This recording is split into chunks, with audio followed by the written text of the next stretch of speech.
Op Bolletongersdeur komen de bollen en de boeren naar de stad. Al eerst zou weer dat in de jaren 50. De boeren moesten elke jaar vast genetisch bloed hebben. Ja. En die kochten hier in de stad Balzet een bolle. Jotte daar wordt er handel in hele orenzaken.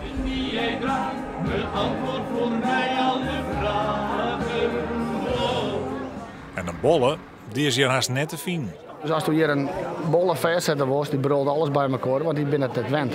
Dit is het enigste mansje dat opdaging kwam.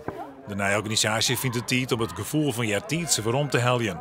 En op Bolletongersdeur boerenlibben te promoten in de stad. Dat is een bepaald gevoel, een bepaalde cultuur. En de stad had ook zijn eigen cultuur. En die verbinding wordt wij heel erg lezen. Dat elkaar dat goed begrijpt en dat elkaar dat goed verstaat.